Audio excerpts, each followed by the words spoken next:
Halo Tribuners, bareng aku Devi Rahma, bakalan nemenin kamu di Tribunnews Podcast. Nah, hari ini Devi bakalan ngasih informasi ke kamu nih tentang tips mengatasi stres di masa pandemi COVID-19. Di masa pandemi COVID-19 ini ya, Tribuners, kita memang sedang menghadapi situasi baru. Nah, tapi ternyata hal itu dapat memicu stres nih.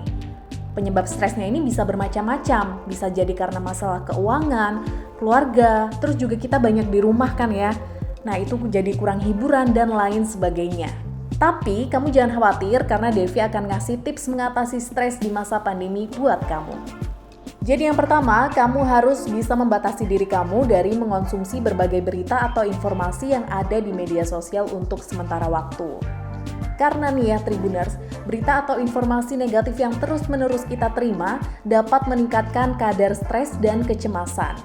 Nah, gejala stres ini yang mungkin kita bisa sadari misalnya saja nih, susah tidur gitu kan, begadang tiap malam, tidak nafsu makan, dan lain-lain.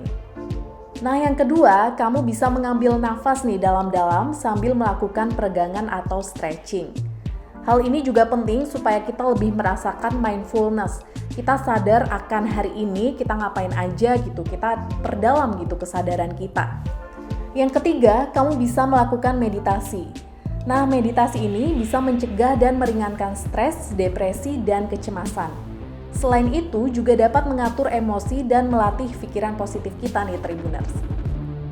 Yang keempat, kamu jangan lupa untuk mengonsumsi makanan yang sehat dengan gizi yang seimbang. Keanekaragaman jenis pangan harus dalam porsi dan gizi yang seimbang dalam jumlah yang cukup, tidak berlebihan dan dilakukan secara teratur nih Tribuners. Dan juga hindari minyak yang mengandung lemak jenuh atau kolesterol tinggi. Yang kelima, kamu bisa berolahraga secara teratur nih. Kamu bisa luangkan waktu kamu untuk berolahraga sekitar 3 hingga 4 kali dalam seminggu. Nah, kamu juga bisa melakukan aktivitas fisik lainnya seperti berkebun, menari, naik turun tangga, bersepeda, dan jalan kaki minimal 10.000 langkah. Nah, dengan melakukan aktivitas tadi bisa membantu kamu meningkatkan pertahanan tubuh atau imun terhadap virus atau bakteri. Tips yang keenam, ini juga nggak kalah penting yaitu tidur yang cukup.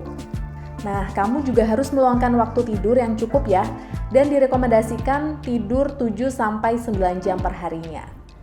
Kurangnya waktu tidur bisa berpotensi terkena penyakit nih Tribuners, jadi harus meluangkan waktu tidur yang cukup ya. Tips selanjutnya, kamu harus menghindari atau mengonsumsi alkohol, tembakau, dan penggunaan zat secara berlebihan.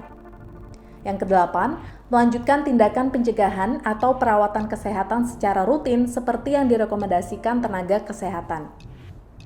Tips selanjutnya, luangkan waktu untuk bersantai dan melakukan aktivitas lain yang disukai. Kamu juga bisa melakukan hobimu dan hal yang kamu sukai nih supaya nggak bosan dan nggak stres. Tips selanjutnya, kamu bisa menjalin komunikasi dengan keluarga dan sahabat. Tips selanjutnya, bicarakan kekhawatiran dan perasaan pada orang yang dipercaya. Nah, kamu juga harus tetap terhubung dengan komunitas atau organisasi berbasis agama atau kepercayaan ya. Dan yang terakhir, kamu harus tetap berpikiran positif. Karena nih Tribuners, berpikir positif sangat penting untuk menghindari penyakit. Dengan mengubah cara berpikir menjadi positif, maka kesehatan mental pun akan menjadi lebih baik. Nah, itu tadi tipsnya ya Tribuners, semoga bermanfaat. Dan Devi harus pamit, sampai jumpa di podcast selanjutnya.